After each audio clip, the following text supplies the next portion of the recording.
Let's talk about 5 stories that have gone viral recently and comment on them from a Christian perspective. You're not going to want to miss the last one. At number 5, we have the tragedy of the Titan submarine, which you have likely heard about already.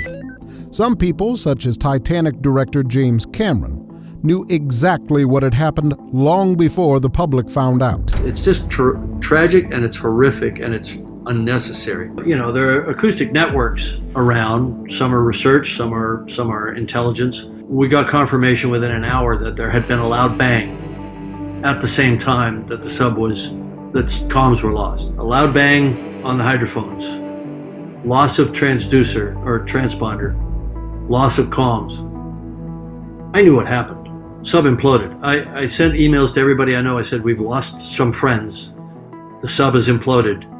It's on the bottom in pieces right now. I sent that out Monday morning. And not unexpectedly, some have responded to this tragedy with utter depravity simply because they love when rich people suffer. This is what people are saying. I'm going to say what those rich folks would say if it was one of us. Thoughts and prayers. Okay, well, in a situation that is as helpless and dire as this, literally the only thing that you can do is give thoughts and prayers. That is not a bad thing. Somebody else said, gonna have to pull themselves up by the bootstraps. Another person said, no, not a billionaire. I hope he's okay. Another person said, oh, a billionaire? Sorrows, prayers. Another person said, maybe we can get Bezos and Musk on the next one. And literally one person in that comment section had something nice to say about this and said, I know that people have a lot of different opinions on billionaires, but come on. This guy has a wife, family, and people who love him do not wish harm. It should not be that hard to do. That is the bare minimum. That is asinine that the first thing people think of when they hear the story and they hear about the passengers is that, oh, good, it's a billionaire. Another piece of random news related to this tragedy is that popular YouTuber Mr. Beast shared that he was actually invited to go on the Titan submarine, and it is shocking to consider what would have happened had he accepted the offer. YouTuber Mr. Beast recently shared a screenshot of a text on Twitter in which was allegedly invited to join the Titan on a journey late this month, which would have possibly been around the time of this fated expedition. There's a tweet that says here, from Mr. Beast. Again, when we get into more about the CEO, it will all make sense. So I'm going on to the Titanic in a submarine late this month. The team would be stoked to have you along. I'm sure you're also welcome to join. I don't know what's going on there. And maybe they said a later date. Mr. Beast has invited earlier this month to ride the Titanic submarine. I said no. Kind of scary that I could have been on it. That's a lesson on death, isn't it? You are headed for judgment. You're going to meet the judge. You better settle before you get there. What's going on in your life may seem like blessing because things are okay. Others have died, but not you. That doesn't mean anything. It's not when you die or how you die. It's whether you repent.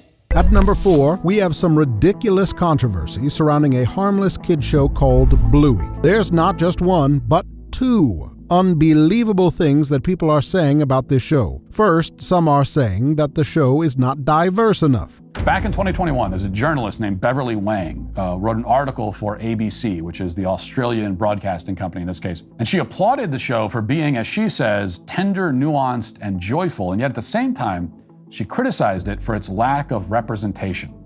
In an article that I'm 99% sure isn't supposed to be satire, Wang wrote, quote, "As a parent of color, I am always conscious of the presence or absence of diverse representation in kids' pop culture, what it means for children, the conversations we have around that. I sincerely believe you don't have to be other to think about this too. We live in a world where the majority of main characters on children's television are white, where there are more animals than people of color protagonists populating the pages of children's books. Where are the disabled, queer, poor, gender diverse dogs of color and single-parent dog families in Bluey's Brisbane? If they're in the background, well, let them come forward." Keep in mind that these are dogs we are talking about, not people. There is simply no need to inject social and cultural agendas into a kid's show like Bluey. And second, this Bluey show has been attacked for basically promoting exercise. Yes, that's right. Take a look. Bluey recently screwed up in a pretty big way, and it's made a lot of people angry. But basically, there's a brand new episode called Exercise, where at the start, Bandit, Bluey's dad, grabbed his belly, I'll show you a picture here, and kind of just looks at it and like goes to the scale, weighs himself and goes, "Oh, I I need to do exercise. That in and of itself is a really problematic narrative to have on a children's television show when we know that most girls by the time they're 9 think about dieting, think they're overweight, and really have a problem with body image already. There's a couple ways to solve this problem. The first one is that we just not let the kids watch the episode, but that's not really going to work because kids are going to see this messaging in many places throughout their lives. So it's actually better to use this episode of a relatively safe children's television show to start the discussion about body image, about how we treat our body, about not body positivity or body negativity, but body neutrality. Because the truth is, it doesn't matter what your body looks like, it matters how it feels. And that's the most important thing that we need to teach our children. She says it doesn't matter what your body looks like, it matters how it feels. But as people made in the image of God, we do have a responsibility to take care of our bodies, and what our body looks like is certainly related to how well we are taking care of our body. We are the temple of the living God. We are the temple of the living God. What an amazing statement. Temple of the living God. What does the temple of the living God have to do with idols? At number 3, we have this college graduate who went viral because of her unbelievable behavior at her graduation ceremony. Okay, let go. You didn't let me get my moment, so I want to say my name is Carijata Diallo, and I'm graduating today. I don't like how you snatched the mic out of my hand, so today is going to be all about me. Oh, drops the mic. Congratulations! It seems pretty clear that her behavior is extremely unacceptable and stems from a feeling of utter entitlement. Because the video went viral, this woman tried to explain her actions. Take a look and see if you're convinced. It's my story time. Basically, what happened was I was walking on and we had to announce our names and say our name before we get on the stage. So I was saying my name and she literally, my name is long. My name, obviously, I have like 3 syllables in my name. I'm not gonna say exactly my name right now, but okay, just so you get a point. So I didn't even finish getting to say my name. And then the people that went before me and everything, they all got to say their name, their major, and even extras. And me and another girl noticed that she was pulling the mic down super fast for some black people. I don't want to be that person, but that was the tea. So, I mean, I just couldn't let that happen because I just feel like I worked so hard to graduate and went through so much to graduate that I just felt like I had to reclaim my moment. I'm sorry, like, I'm not a problematic person. I don't want to ruin no one's day. I don't want to violate anybody, but that's what she did. She didn't even let me finish speaking. She put the mic down, cut me off, and that was the only time I was able to speak. So I just feel like that wasn't right. However, listen to this account from someone else who participated in the same graduation ceremony, which contradicts the woman's supposed explanation. I was in the graduation. I graduated with my graduation. Basically, there was 2 sections, Section A and Section B, and within those 2 sections, there was two long lines, and we were told to say our names when we approached the lady in the video, to say our names within the mic. But she didn't know any of our names to know whether or not it was long, short, how many siblings, X, Y, Z. She didn't know. To hold it a certain way, how long, none of that. So we were just really told to say our first and last name. I also have said things extra than my first and last name. I said I love my mama, and some girl before me who was also a chocolate girl said big up Jamaica. So I don't see where this, because we're black and all this other things that's coming into play. I also believe that she did that because it was a little white old lady. If it wasn't anybody else, I don't believe she would have done that. She would have took her L and would have walked. If that was the case, if that really happened. Also, the mic was never handed to us for it to get snatched. The lady was going back and forth to each line, because remember there was 2 lines with a person, and going back and forth, going to each person like this to say their names.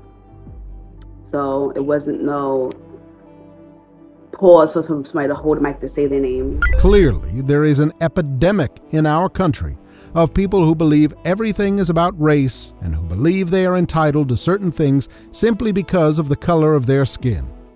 If I were to title the section and the lesson, I might call it The Virtue of Being Last.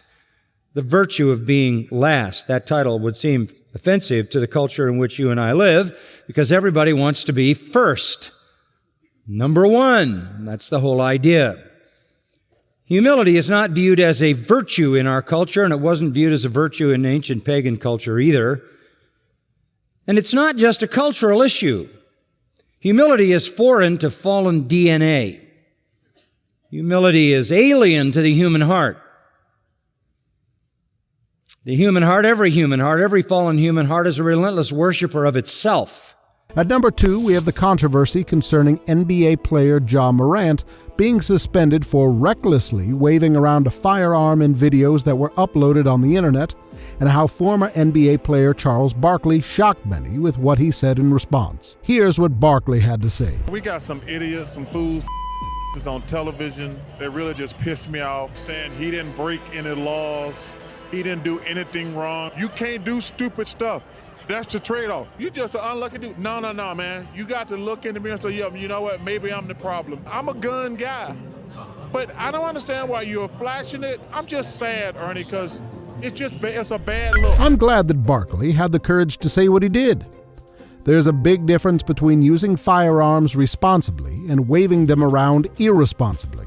And when a person represents an organization such as the NBA, that person should understand that there are responsibilities that accompany such a position. Here's a sports commentator with a horrible take on the situation, and conservative commentator Brandan Tatum's response to him. So I get why we're so sensitive to this right now. But there's no consequence for Greg Abbott telling his constituents that they should go buy more guns, and then we have mass shooting after mass shooting in Texas. Yeah, I would love to confront him face to face about what he said.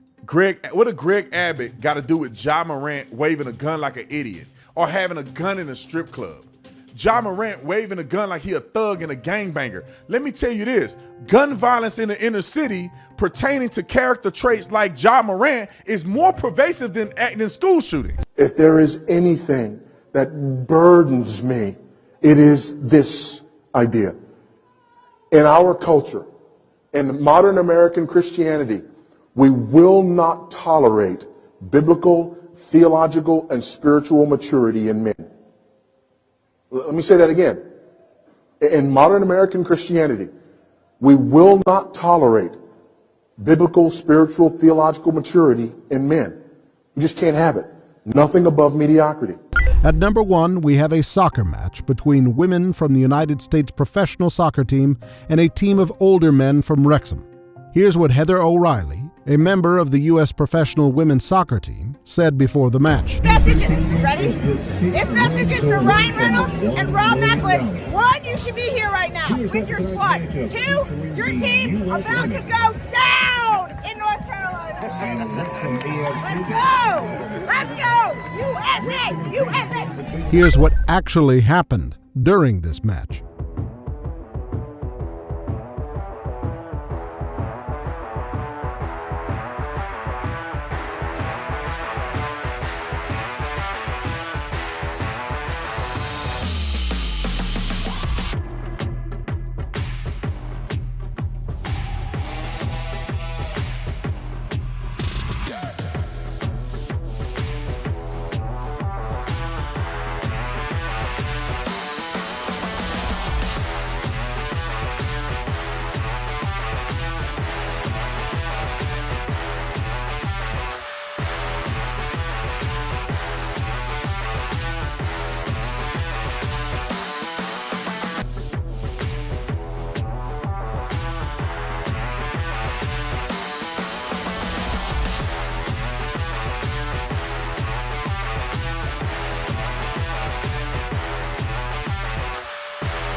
So basically, the professional U.S. women's team got completely demolished by some older men from a soccer club.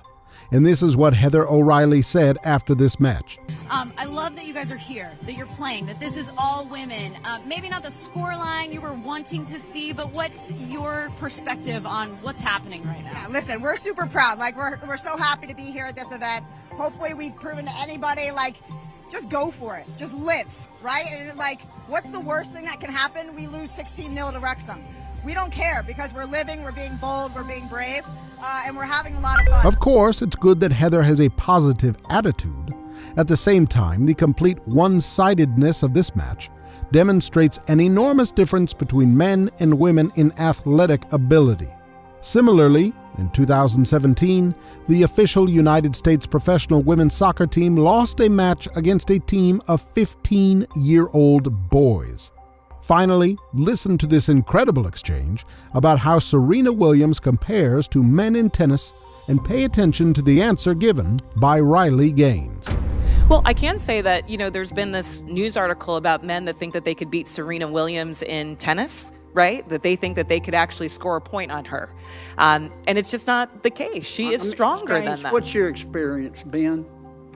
Male, female? Both Serena and Venus lost to the 203rd ranked male tennis player, which they're phenoms for women. My experience, my husband, he swam at University of Kentucky as well.